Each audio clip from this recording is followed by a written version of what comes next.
estamos mejor informados, hay más información por lo menos. Más información no significa necesariamente mejor información, ¿no? Pero no cabe duda que hay más participación de los ciudadanos y que hay una eliminación de barreras a la hora de obtener información. Todo el conocimiento está en la red. Otra cosa son las capacidades para obtener ese conocimiento y para discernir entre el piélago de informaciones que hay. Pero en conjunto yo sí creo que estamos mejor informados y espero que dentro de 20 años estemos todavía mejor, hayamos superado los obstáculos y las confusiones que en este momento genera el mundo de Internet. Primero, no es que todo el mundo quiera hacer una televisión, es que la televisión, como el resto de los medios, está en crisis y va a morir. Es decir, no hay una separación ahora entre televisión, radio, prensa, etcétera. Hay una convergencia fabulosa de los medios. Y es obvio que para las grandes audiencias, pues los medios audiovisuales tienen una facilidad inmediata y generan un uso menor del tiempo y de la atención incluso que la lectura, ¿no? Yo no estoy seguro de que haya decaído la lectura como tal. Es decir, de hecho, Internet es un espacio en el que hay ingente cantidad de textos escritos y de enlaces hipertextuales, etcétera y tal, ¿no? O sea que yo no estoy seguro en absoluto de que efectivamente haya caído la atención lectora por parte de las gentes. En todo caso hay muchas menos barreras de entrada también para que la gente pueda leer y acudir a textos informativos o de cualquier otro género. Y eso no tiene nada que ver con el hecho de que obviamente para las audiencias más masivas el audiovisual sea más atractivo, pero en conjunto yo creo que ha subido también el número y la calidad de los lectores en este mundo. Bueno, las redes sociales son un fenómeno que afecta al periodismo y prácticamente a todas las formas de nuestra vida. Yo creo que cuando hablamos de Internet obviamos el hecho fundamental, y es que es un cambio de civilización, ¿no? Tan importante o más importante que el que supuso la invención de la imprenta, y me atrevo a decir que hasta la invención del alfabeto. Por lo tanto, todo está afectado por Internet como tal. Y las redes sociales solo son un aspecto, y además es un aspecto muy joven, de en qué consiste la comunicación a través de Internet. Además hay redes sociales y redes sociales. En el fondo, Twitter no tiene nada que ver con Facebook. Tienen el comportamiento de la gente en Twitter y el uso que se hace de Twitter es completamente diferente al que se hace de Facebook, por hablar de las dos redes sociales más importantes. Y bueno, en la medida en que las redes sociales, concretamente en la medida en que Facebook, porque cuando hablamos de las redes sociales en realidad hablamos prácticamente de Facebook. Otras redes sociales que fueron muy famosas como MySpace y otras muchas prácticamente han desaparecido o se han concretado en actividades muy específicas. Digo, cuando se habla de Facebook hay que tener en cuenta que tiene 1.600 millones de perfiles, que sus directivos quieren obtener en un plazo relativamente breve 5.000 millones de perfiles. Bueno, básicamente a lo que aspiran es a que toda la humanidad esté fichada con sus fotos, las fotos de sus parientes, de sus hijos, sus gustos, lo que comen, lo que leen, donde viajan, lo que les gusta. Es una especie de gran hermano de Internet, y habrá que ver cuál es el comportamiento de las redes sociales, porque eso ya no es una red social, sino el comportamiento de una inmensa plataforma de comunicación entre los humanos. Cuáles son las cauciones que se hacen sobre la información que manejan y sobre las actividades que pueden desarrollar sus directivos. Digamos, es un problema mucho más profundo que el que afecta a la información. Hay una parte de los usuarios de los medios, puede ser un 15 o un 20% según los casos de cada medio, que llega a las informaciones de esos medios a través de las redes sociales. Hay un intento de las redes sociales y concretamente de Facebook de hacer un entorno cerrado. Todo este proyecto de Instant Articles, etcétera, supone que uno no sale del entorno de Facebook a la hora de tratar de informarse, incluso si es a través del New York Times o de Reuters o del País. Yo creo que antes o después las instituciones políticas y de otro género tendrán que plantearse seriamente una regulación difícil porque en el mundo de Internet la norma no es la ley, la norma es el software y por lo tanto todavía vamos a pasar unos años un poco confusos. Está cambiando el sistema de distribución y vuelvo a decir, bajando las barreras de entrada. Ahora cualquiera que quiera hacer un periódico, pues con un ordenador, una computadora, incluso con un teléfono inteligente en su casa o en la esquina del metro puede hacer un periódico, puede contarles a los demás lo que piensa y lo que quiere o informarles de lo que pasa, ¿no? Otra cosa es que lo haga con rigor, siguiendo prácticas profesionales establecidas de comprobación de fuentes, eliminación de rumores, etcétera y tal, ¿no? Pero yo creo que hay un futuro brillante para los periodistas y para el periodismo en su conjunto si sabe adaptarse a la nueva situación. En definitiva, el poder va a seguir existiendo, otra cosa es que cambie de residencia y el poder va a tratar siempre de evitar que se conozcan aquellas cosas que no le gusta al poder que se conozcan, o que se conozcan de cierta manera, o que los análisis que se hagan sobre ellas no sean favorables al comportamiento del poder. Y una parte importante del periodismo es precisamente publicar lo que el poder no quiere que se publique. Bueno, es que la información es una palabra muy genérica, hay mucho tipo de información, hay un tipo de información que no es cara, es decir, que es casi una commodity, como se dice ahora. Entre otras cosas porque los propios usuarios proveen la información.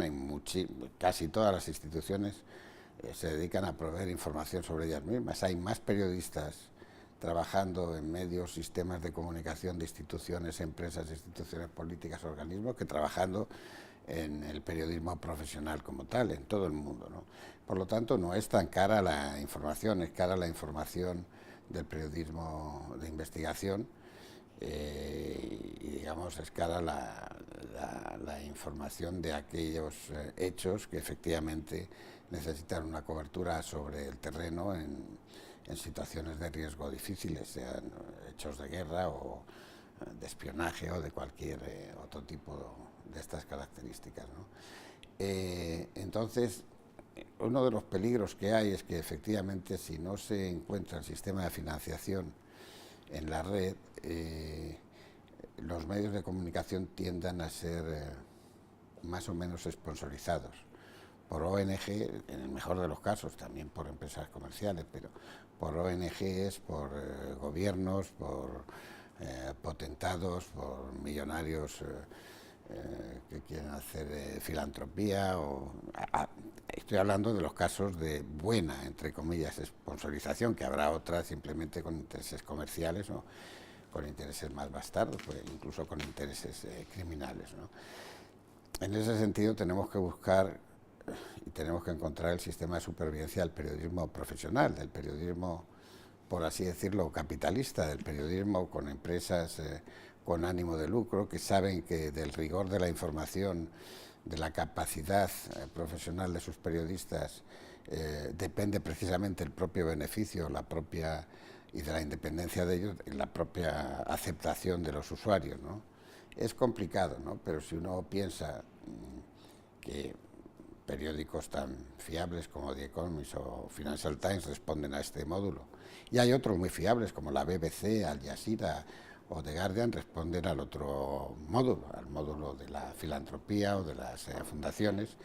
Yo creo que habrá una combinación de ambas cosas, pero la desaparición del periodismo de empresa privada, por así decirlo, es una amenaza que está en el horizonte y es una amenaza para la pluralidad, la independencia y la libertad de expresión. En primer lugar, estamos todos pasando una gran confusión, todos son todos, es decir, el mundo ahora es un gran sistema, un medio de comunicación, digamos, todo el mundo es periodista, todo el mundo es publicitario, todo el mundo comunica. Cuando a los gobiernos les va mal o les va mal a los equipos de fútbol o a los estrenos de teatro, normalmente al final dicen que es que no han comunicado bien o que no han explicado bien o que lo que hay es un problema no de políticas o de contenidos, sino de comunicación, ¿no? Por lo tanto, hay una enorme confusión.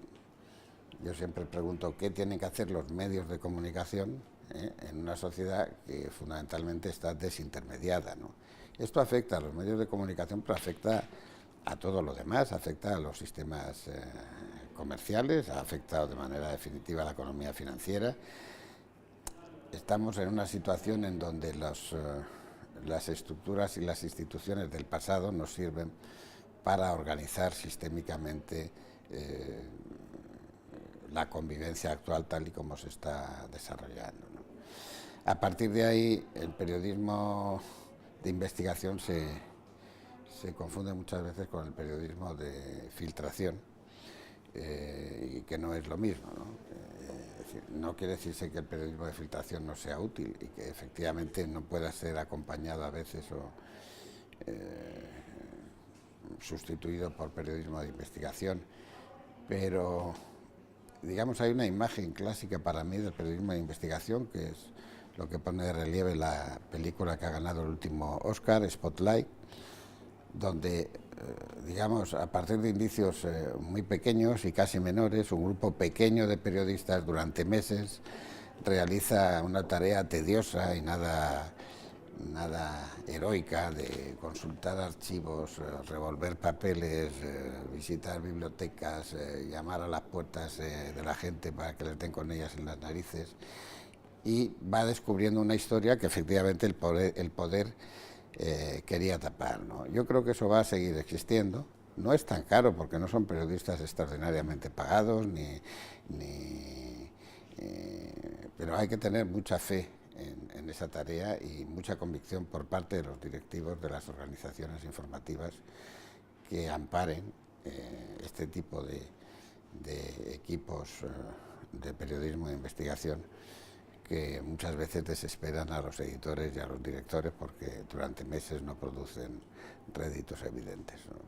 Que hablamos de la prensa y se nos olvida que la prensa se llama prensa porque era una plancha que se presionaba sobre ella para poder editar el periódico. La prensa como tal pues tiene el futuro que tenga, pero no es un futuro muy brillante. Hablamos de periódicos, un periódico es algo que sale periódicamente, la información en internet es instantánea al momento, etcétera y tal, ¿no? La verdad es que no hay una definición clara sobre cuál va a ser ese futuro, entre otras cosas porque no hay un modelo, por así decir, al que sumarse. Estamos sometidos a un sistema de prueba y error, como por otra parte ha sucedido siempre, ¿no? El problema no es el futuro de la prensa, el problema es el futuro de la convivencia social, de la organización social. Pero ya la humanidad ha vivido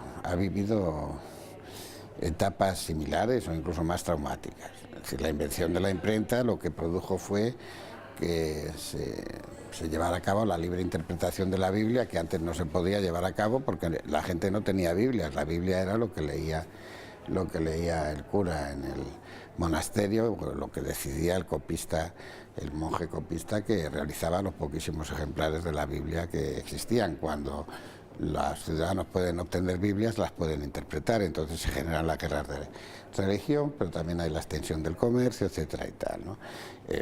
En el siglo XIX el transporte fundamental residía en la fuerza animal, eran los caballos, todo el mundo tenía un caballo, incluso para llevar a los barcos o a las máquinas de vapor de los trenes, la leña y el carbón que se utilizaban carros tirados por caballos. Hubo una gripe equina a finales del XIX que mató muchísimos miles de caballos en Inglaterra e hizo que se paralizara el transporte por ferrocarril y por barco, porque no llegaban los carros tirados por caballos con el carbón y la leña para alimentar las calderas de vapor, ¿no? Bueno, pues los caballos han desaparecido de nuestras vidas. Y antes todo el mundo tenía un caballo, todo el mundo iba a caballo, en coche de caballo, los pobres, los ricos, etcétera y tal, ¿no? Entonces el problema no es el futuro del periodismo, sino el futuro de la civilización y del comportamiento social de las personas, ¿no? Estamos en los albores de Internet. Hace 20 años nadie hubiera imaginado que hubiera más teléfonos inteligentes que personas en el mundo. Pues hay muchos países, hay 2 o 3 veces el número de teléfonos inteligentes que el número de habitantes, Y y cualquiera de nosotros puede comprobar cómo ha cambiado nuestro comportamiento social en la relación, en la obtención de información, en la toma de decisiones, en las relaciones familiares, etcétera y tal, debido a la existencia de teléfonos inteligentes. Nosotros mismos hemos sido protagonistas del cambio, pues podemos imaginar cómo será también el cambio en nuestra profesión. Fundamentalmente, contar historias es la base de todo el periodismo. Y los contadores de historias están en el origen de la humanidad, empezando por la Biblia. La Biblia es la historia del pueblo elegido, es una historieta, es una leyenda en muchos casos, en una historia en otros, es decir, pero el mundo, desde que el mundo existe, se ha construido en torno a los contadores de historias, los storytellers de las tribus indias americanas, etcétera y tal, ¿no? Y hay una enorme tradición en el periodismo de contadores de historias. Yo creo que lo fundamental de la tarea periodística es contar historias. Lo que pasa es que en nombre de la responsabilidad, del rigor, etcétera y tal, y también de las presiones del poder, durante algunos años ha habido una tendencia de los periodistas a querer ser sociólogos y le daban más importancia a las encuestas de opinión que a la opinión de la gente con la que hablaban y que podían. Y ha habido también una tendencia de los sociólogos y de los especialistas en las llamadas ciencias sociales a convertirse en periodistas, ¿no? Pero un periodista fundamentalmente es un narrador, es, como diría Eugenio Scalfari, el fundador de República, es gente que le cuenta a la gente lo que le pasa a la gente. Y yo creo que esa va a seguir siendo la base del periodismo y la base de la literatura. Tenemos que distinguir entre los movimientos migratorios por razones económicas, que han existido siempre y existirán, y el tema de los refugiados, que es un tema muy concreto. Yo creo que hay una enorme confusión en este asunto, y la confusión es legal, política y de todo género. Es decir, ahí puede haber o llegar a haber cerca de 10 millones de desplazados en Siria, en Oriente Medio, fruto de la guerra sobre el terreno, y son gente que simplemente huye del terror y busca un lugar seguro donde vivir y donde desarrollarse. Nada que ver, porque además muchos pertenecen a clases medias, son profesionales, doctores, abogados, etcétera y tal.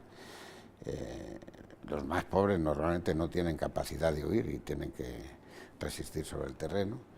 Y por lo tanto son dos temas completamente diferentes. Las migraciones económicas van a seguir y se van a incrementar porque han aumentado primero ha aumentado la información sobre el terreno en los países menos desarrollados. O sea, en el norte de África se reciben las televisiones europeas, y si uno compara la vida en las aldeas del norte de Marruecos o de Argelia con la vida en París o Roma o Madrid, pues obviamente eso genera una ambición de la gente de mejorar su estatus económico, etcétera y tal, ¿no? O lo mismo podemos hablar de América Latina, de la frontera del Río Bravo, o como queramos decirlo, ¿no? Y luego está el tema de los refugiados. La única manera de evitar el tema de esta fuga masiva de refugiados es parar la guerra y establecer un régimen lo más democrático y convivencial posible en esa zona de guerra. La gente que está huyendo de Siria, la mayoría de la gente quiere volver a Siria, quiere reconstruir su país, pero quiere vivir en paz y no tener un riesgo físico.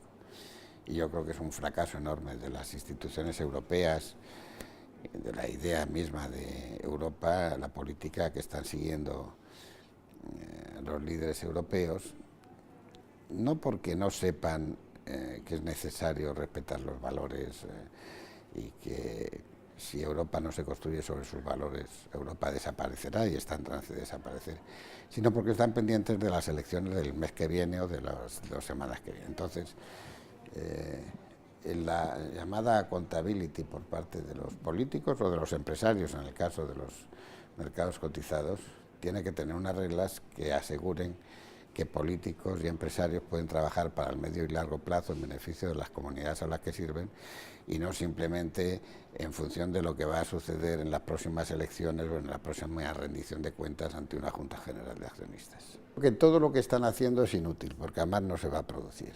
Es decir, Estamos viendo cómo se levantan barreras gigantescas para evitar la llegada de los refugiados. Los refugiados van a seguir y se van a seguir embarcando y van a seguir enfrentándose a las mangueras y a los perros de las policías, porque frente a ese tipo de marea humana no hay posibilidad de resistencia. Y se puede eliminar Schengen y tratar de volver al Estado, a las barreras y a los obstáculos del Estado nacional, pero no servirá y no funcionará. La globalización a través de las redes, a través de los sistemas de comunicación físicos, etcétera, es un hecho total, y lo que pasa es que hay una crisis de la democracia representativa y de las instituciones del Estado-nación para hacer frente a eso. Por lo tanto, yo creo que es inútil todo lo que se haga. Pueden empeorar las cosas, porque estamos viendo que todas las decisiones que han tomado sobre los refugiados ni se están cumpliendo ni se van a cumplir, como no se cumplirán las amenazas de Trump de expulsar a 12 millones de ilegales de los Estados Unidos. Es decir, solo Stalin pudo desplazar a millones de personas a través de un sistema de terror que en este momento sería completamente imposible implementar. Por lo tanto, yo creo que todo esto es un desastre, creo que es una falta de liderazgo, de convicción por parte de los líderes europeos. Hay un aumento del racismo, del nacionalismo, y hemos visto esto antes, lo hemos visto antes de la Primera y de la Segunda Guerra Mundial. En este momento la salida no va a ser la guerra, no inicialmente, porque hay una guerra muy importante en Oriente Medio, es decir, digo, la guerra en Europa, pero va a haber un aumento de los disturbios, de la tensión y de la falta de convivencia entre las gentes. Tienen mucha responsabilidad y no la están implementando, porque yo creo que básicamente los medios de comunicación son un reflejo de la sociedad en la que están, ¿no? Hay que decir que los periódicos en sí siempre han sido el medio más chauvinista, nacionalista y segregacionista que han existido. Casi detrás de cada guerra hay un periódico, y desde luego lo hay detrás de cada revolución. Y cuando Lenin decide fundar Iskra es porque sabe que Iskra, como él decía, un periódico, es el mejor agitador y el mejor organizador que pueda existir, ¿no? Pero en este momento de confusión, donde hay un aumento del populismo y de la demagogia y de crisis de las instituciones, en muchos países y desde luego en España, los medios se suman a esa moda del populismo y de la demagogia. Primero porque es una manera de buscar audiencia, rentabilidad, popularidad, etcétera. Y segundo porque se apartan de la obligación fundamental de los periodistas, que es contar historias, narrar lo que sucede, y se zambullen en la propaganda de las manías, las opiniones personales o las filias y las fobias de los propios opinadores, tertulianos o periodistas que aparecen en los medios. El crecimiento de los populismos en Europa, de extrema derecha y de extrema izquierda, creo que procede fundamentalmente de la destrucción de las clases medias por las políticas de consolidación fiscal y de austeridad que han implantado los gobiernos, ¿no? En el fondo lo que ha pasado es que la economía es una rama de la política, ¿no? Pero cuando los gobiernos son incapaces de regular y gobernar los mercados, pues los mercados regulan y gobiernan a los gobiernos, que es lo que ha sucedido, con un aumento de la desigualdad gigantesco y sobre todo con una destrucción de las clases medias, que son la base de la democracia. Entonces las clases medias que han visto descender, y además descender sin explicaciones convincentes, los niveles de protección social, los niveles de calidad en la enseñanza, en los servicios sociales o sanitarios, ven el aumento gigantesco de las desigualdades en sus propias sociedades, la destrucción de la economía real en beneficio de la economía financiera, etcétera, pues se lanzan no a la desesperación, porque en Europa el nivel de vida todavía sigue siendo la media de nivel de vida la más elevada del mundo, pero se lanzan a la protesta por la pérdida de derechos que creían adquiridos y que ven que... y sobre todo por la ausencia de una perspectiva de futuro importante, ¿no? Vuelvo a decir, creo que todo esto es falta respuesta a los problemas de la globalización. Es imposible resolver problemas globales mediante medidas locales. Luego, en el caso europeo, hay algunos temas más concretos, como la ampliación de la Comunidad Europea a 28 países. Ha sido un desastre. No se ha hecho en interés de esos países, sino de los intereses egoístas y propios de Alemania y de otros países de la Europa central. Se ha perdido el equilibrio entre países del norte y del sur. No hay ya una Europa concéntrica en muchas Europas. Y es una falta de respeto, es una falta de solidez de las instituciones. Es decir, las instituciones democráticas representativas están en crisis. Y ha habido además también un cierto espejismo respecto a lo que pasaba en Asia, donde, digamos, dictaduras de signo capitalista como la propia China o Vietnam, etcétera y tal, parecían y siguen pareciendo que responden mejor a esa crisis y generan más estabilidad y más proyección de las clases medias que los sistemas clásicos democráticos. España ha perdido mucho peso en América Latina y en Europa. La política española ha perdido peso de manera sustancial en las últimas décadas. Yo diría que a partir del gobierno Aznar, pero ha continuado con el gobierno Zapatero y ya con el gobierno Rajoy ha sido un desastre. Hay que tener en cuenta que Rajoy dice que, o decía que estaba haciendo esas políticas porque Europa se lo pedía, como si Europa fuera una madrastra y nosotros no fuéramos parte de Europa y no tuviéramos capacidad de luchar y defender nuestros intereses en el Consejo Europeo o en la Comisión, ¿no? En América Latina ha descendido enormemente la influencia y la presencia española. Se mantiene a través de las empresas, pero la influencia social y política es muy pequeña. Hay que tener en cuenta que cuando resulta que se normaliza o empieza a normalizarse la relación con Cuba por parte de los Estados Unidos y Europa, España está ausente. Y Cuba es un hecho enormemente singular para los españoles. Fue la última colonia que perdió este país en una guerra que constituyó un desastre nacional y que de hecho fue la primera guerra exterior al margen de la guerra con México y la última guerra de los Estados Unidos y la última guerra exterior de España al margen de la aventura colonial en África, ¿no? Por lo tanto, España se ha visto muy afectada por todo esto y sobre todo por la incapacidad de los líderes políticos. Yo creo que espero que a través de la SEGIP y a través de las cumbres, etcétera y tal, pueda España volver a retomar esa capacidad de presencia y de influencia y de complicidad con muchos países de América Latina frente a la presión que indudablemente va a llegar del norte una vez que las relaciones con Cuba se normalicen.